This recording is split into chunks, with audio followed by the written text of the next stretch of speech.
Our bodies are constantly filtering, they're processing, and they're clearing what we're taking in, physically, emotionally, and even hormonally. The question is not whether we detox, it's actually, are we supporting our system to do it well? In this episode, we're going to walk through the 3 primary detox pathways: the liver, our kidneys, and our lymphatic system, and how they work together to keep us functioning at our fullest capacity. We're going to be learning how to support what God has designed in us, honoring Him and ourselves by doing so. We're going to break down each system and what they do, and what we usually do to disrupt it in our daily life, and how our small and consistent habits can help our body process and release most effectively. This is about reassembling ourselves from the inside so our bodies do not stay overwhelmed and carry what is meant for us to let go of in every single way. Welcome to Life Reassembled. This is the podcast where we learn how to reassemble our lives. I'm Julie Renee. I'm a life coach specializing in trauma recovery and a speaker. Together, we're going to be exploring what it really means to reassemble our lives on the rock after we've spent our entire lives piecing it together on sand. Here, we're going to talk about healing the mind, renewing the spirit, and organizing the parts of our lives that were once overwhelmed by complete chaos. Each episode is a space for reflection, faith, and practical steps for living with peace and intention.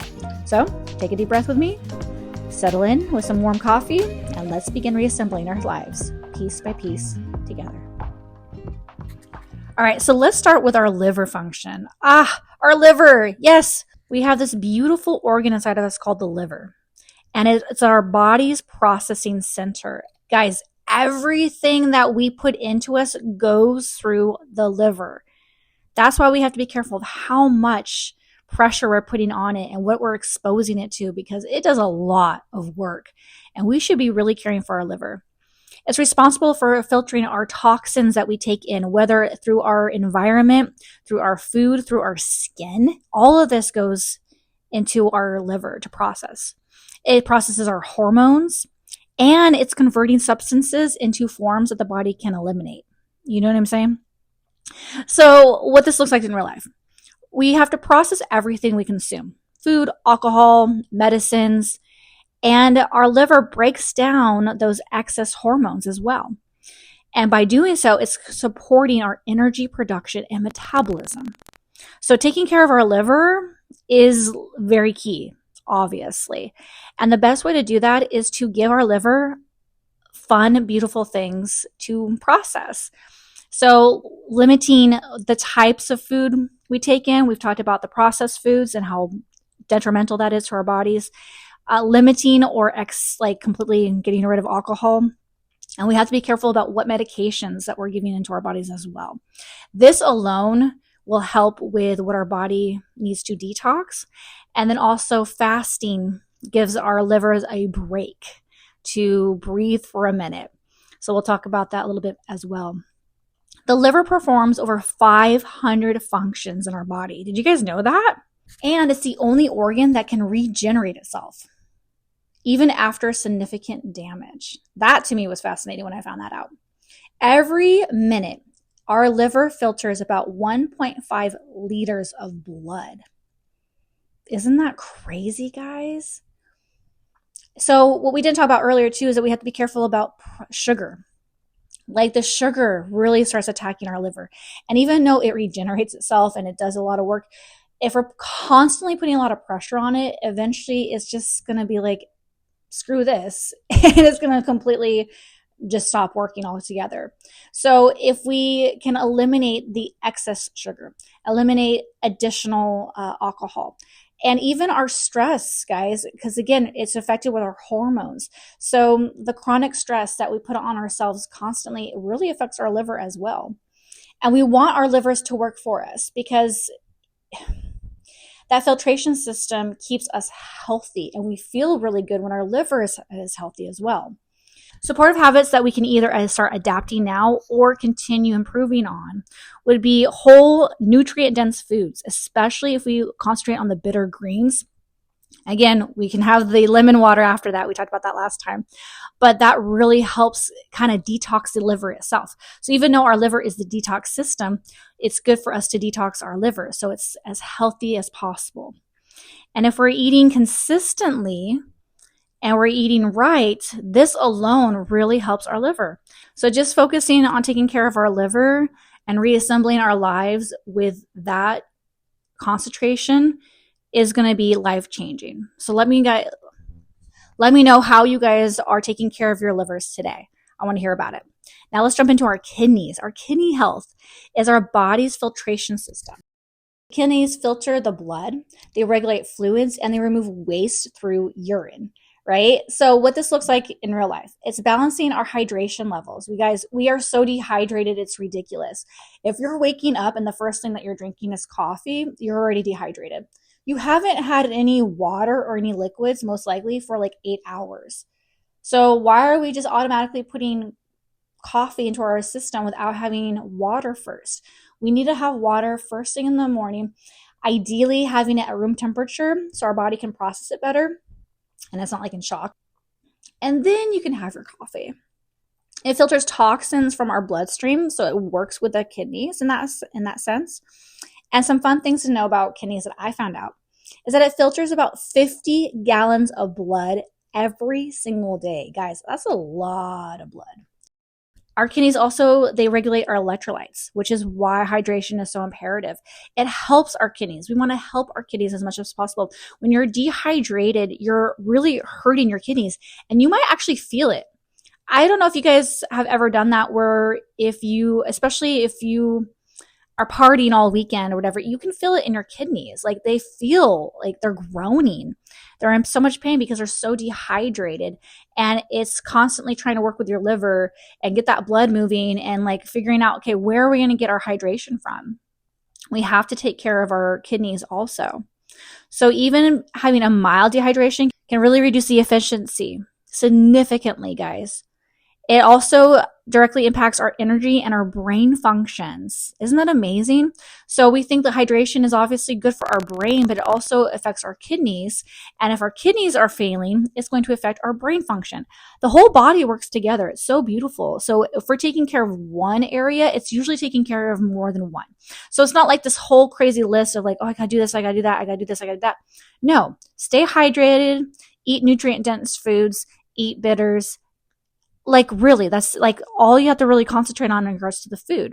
And then if you're like me, you work with your hormonal schedule to eat the best foods for that time frame. Some other things that we don't even think about, we have to remember too what salt does. So if we have excess sodium and processed foods that also have a lot of salt in it, that naturally dehydrates us more than anything else. And then if you think about it, if you're going to like a fast food restaurant and you're having that kind of processed foods and those seed oils, and then you're most likely drinking soda or a shake or something like that, it's most likely that you're not hydrating yourself. Your body is working overtime to figure out how to process this food when it's not half the time even real food. And then it has no nutrients in there, barely any, if there is any. And then it's also looking for the hydration, which is very scarce. That's why eating out is so bad for you, especially if you're doing it consistently. Like, I get it. Sometimes that's like your only option. Sometimes I've been there, but to do it on a consistent basis really damages your body in the long run. Your body doesn't know how to function properly on these things. So the ways that we can support our kidneys is to be consistently hydrated. We talked about that. Having mineral-rich fluids, not just plain water. We have to look for the electrolytes. And I know there's so many options out there like, oh, well, I drink Gatorade. No. Gatorade has so much sugar in it. Well, I drink Gatorade Zero. No, there's food dye in it. Like, there's all these different things in drinks that we're not really paying attention to because we're just looking at the label or looking at the sales pitch and we go, oh, well, this has everything I need. No, you have eyes. Hopefully you've learned how to read. And I'm sorry if I'm being really mean right now, but we really need to look at the ingredients. And if you cannot read the ingredients, you most likely shouldn't be eating it. And now they're changing it, guys. It's 2026, the time of this recording. There's companies that are changing how they word things to get around the FDA and get around it where it sounds like one thing, but it's really something else. You cannot tell me that's not from the devil. Do your research, read the ingredients. If you don't recognize an ingredient, most likely don't put it in your body. The term natural flavors is not what you think.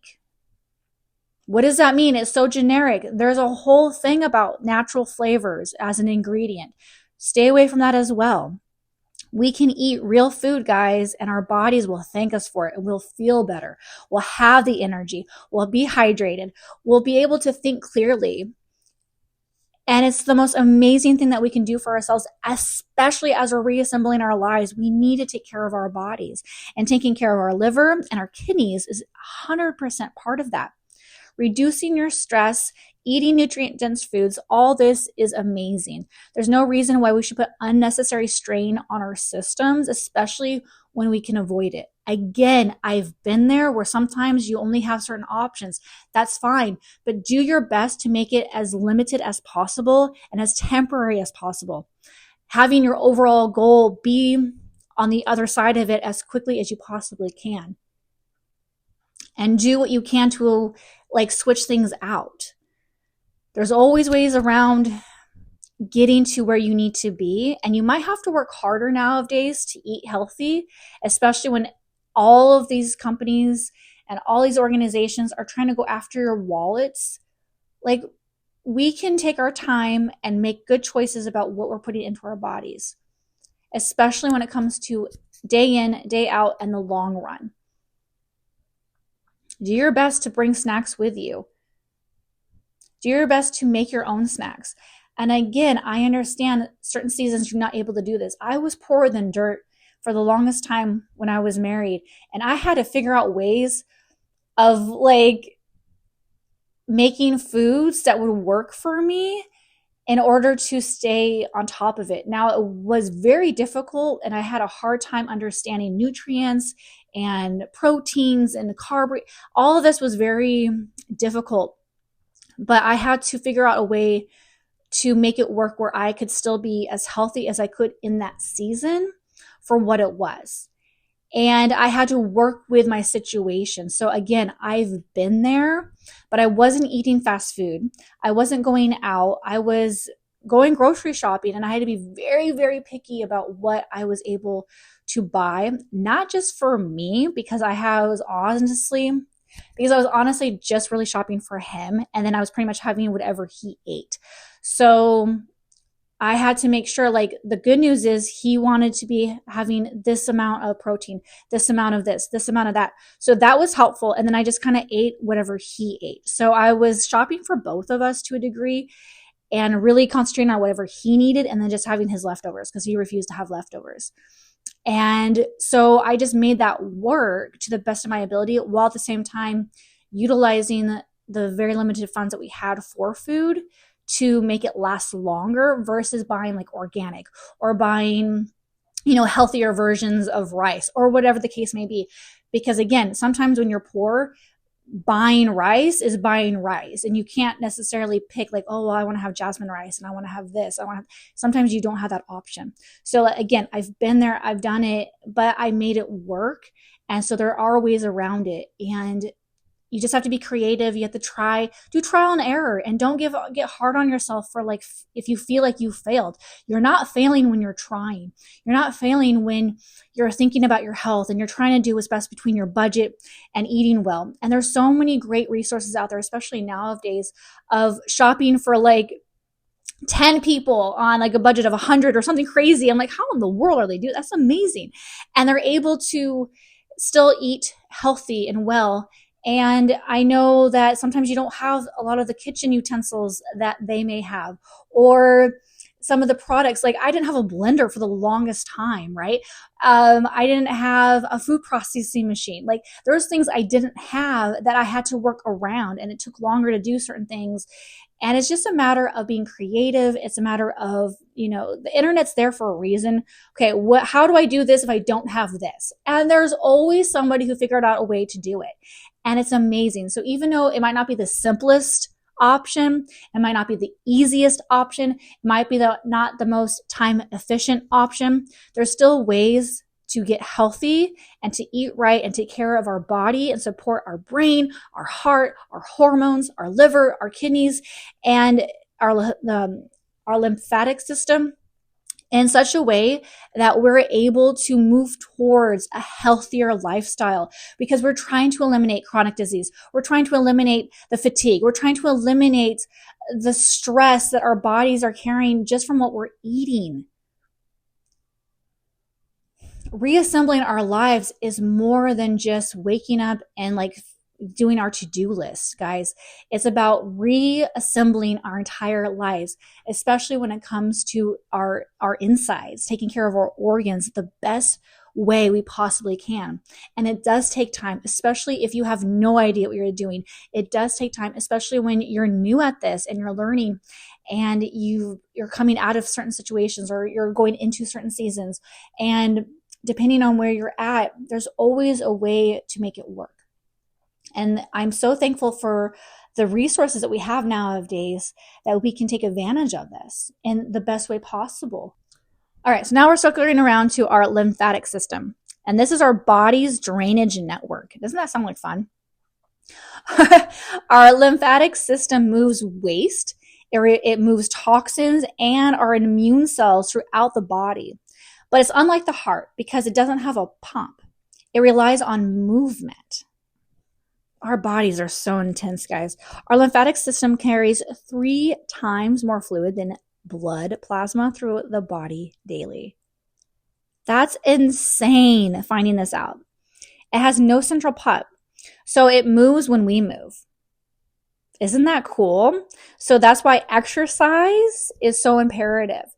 While we need to move, walk, stretch, all of this really helps our lymphatic system. Sitting for long periods of time really slows it down. We can also do rebounding, which is light bouncing. I don't know if you've ever seen those. They're like these little discs almost. And if you just put your hand on the wall for balance and you can just kind of jump up and down those things, or those little trampolines, you've seen that, are so popular because they're so good for our lymphatic system. It's amazing just that little bit of movement, what it does to our body. So just a little bit of bouncing and even deep breathing does a lot for our system. And what's so great is when we sweat, it releases those toxins that our body's working through, and it releases it through our skin. We can get rid of it. So gross, but it's so cool. And a hydration always keeps our lymph nodes moving effectively. Hydration is so key in this, guys. I feel like it should be titled How to Hydrate, why we need to hydrate. It is so imperative, especially, I live in the desert, and so we have a little bit more sun exposure than other areas in the world. And we have to stay hydrated. That's our number one thing. We learn as we're called desert rats. We learn how to stay hydrated, and you need the right sodium, not an excess amount and not the wrong sodium. And you need to have those natural electrolytes that are past just water, because you can die from dehydration from just drinking water. Isn't that insane? I learned this as a kid. I was like, what? Because, you drink water, you're hydrated. No, it is more than that. Having those natural electrolytes really work with our body the correct way. There's so many little intricates inside of us that need certain minerals, and it's so beautiful how it all works together. So the more we know about how our bodies work and function, the more we can support it. And it's easy things that we can just start adapting into our lives a little bit by little bit. Again, I'm not expecting you guys to do a whole grocery overhaul unless you're able to. But for me, I got to do it in stages. What do I need to eat here? What do I need to add there? And just kind of do it in stages and slowly. And I kind of start slowly changing my diet. Now, I do agree, if you have junk in your cabinets, in your fridge, if you have just plain junk, guys, it's going to be trash either in the trash can or trash in your body. You know what I'm saying? Either give it away, which you got to be careful about who you give it away to, because again, you're just kind of passing along to somebody else. So be careful about what you do there, who you give it away to, if you decide to do that, because I'm not a person about wasting food. But at the same time, ding dongs are not real food. I have no issues with throwing away ding dongs. You guys know what I'm saying? And I'm going to say this, and everyone's going to get mad at me. Twinkies. Now I understand that Twinkies now are not the same as back then for whatever reason. The same thing. It's still not food. It wasn't food back then and it's not food today. No problem throwing away Twinkies. Do you guys understand? Again, it's either going to be trash inside of a body or it's going to be trash inside of a trash can, but it's not real food, so it doesn't matter. So throw that away. If anything you do today, throw that away. Throw the junk away. You don't need to try every flavor in the world. You don't need to have all this processed dyes. You guys, there's so many things out right now, especially this year, about food dyes, about seed oils. It's not like it's hidden news anymore. It's not like I have to really announce it where I sound like a crazy person anymore. Thank God. There's actual studies and research, so much so that they're changing the food system. So I'm not the only crazy person if you call that crazy. And I'm just saying, people who don't consume those are usually healthier. So you guys do the research. You guys do the experiments. Try going off of these certain things for a certain amount of time and tell me you don't feel better. Just that alone. All right. So what can we take away from all of this? We're supporting our detox system naturally, guys. All these three things are part of our detox system. And again, fasting is such a good thing to add right here too, because when we fast, we're giving our bodies, like at first it's kind of like jarring, especially if you've never fasted before, but it's so healthy for our bodies. And it gives them a chance to breathe, to get rid of all the extra stuff that it's holding on to. And again, talk with your doctor, figure out what's best for you and how long, because especially if you're new to it, you don't want to do it too much too fast. So do a lot of research before you do any type of fasting. And you have to be careful, especially like if you're diabetic or you have to take certain medications that you need food with. Again, I'm not telling you do a fast today and then you guys come back and get mad at me. You guys are smart enough to know to talk with a health professional if you need to and get that figured out properly before you start any kind of fast. And again, research what works best for you, what works best in your situation. What is it that you're planning on doing? And how to break a fast properly. There's a lot of things that you guys have to put in consideration before I'm just not going to eat for 3 days. Like, whoa, hang on. Let's plan this better. And not only the spiritual aspect of it, obviously it's so beautiful and amazing that a lot of people don't even realize, but the physical attributes of fasting and what that does for your body. To give your body a break. We are such consumers, especially in the American culture. We don't know what it's like not to have. And it's really sad. We take advantage of that. We don't realize how incredibly blessed we are sometimes that we can just consume whatever we want, whenever we want, even if we have no money. Even if we are like poorer than dirt, the government will figure out a way to provide for us. Like, this is what's so crazy. And we want to sit here and complain because of what? No. We can let go, we can have control, we can detox our bodies, and it can be the most beautiful thing that you guys have ever experienced. So we don't force our detox, we support it. I want you guys to take what you learned today and do your own research and get more into it. I want this to be more of a way to get excited about it and take the things that you've learned today and to expand it and to really concentrate on it. Hydrate, guys. At the end of the day, hydrate. Move around, even if it's light movement, if it's light lifting, if it's whatever it is, if it's just walking, do something. And then sweat. I hate it. I hate the feeling of sweating, but it's so good for our bodies. And so we really got to sweat in the proper way that you enjoy sweating. Like, I don't enjoy sweating, so I have to be doing something I really enjoy. It don't hurt to sweat, but I don't like sweating. It's so gross. And then also to be calm.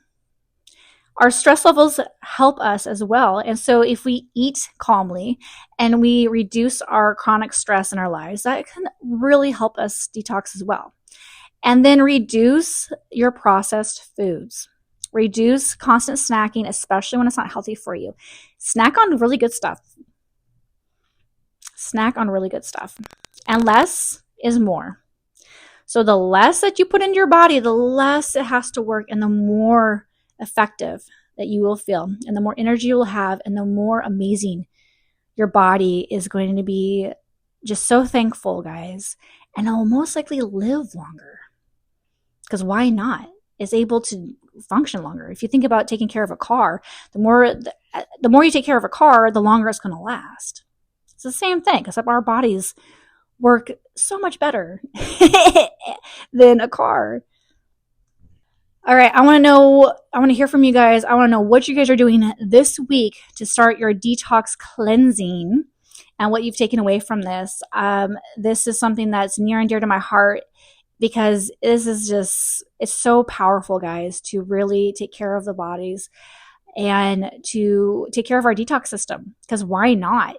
When our detox system is like aligned and doing its thing properly, oh my gosh, anything after that is going to be easier because our bodies can handle it and it's ready for it. So let's prepare our detox system. Let's get all that in check and let's do it. Let's reassemble. Let's go for it.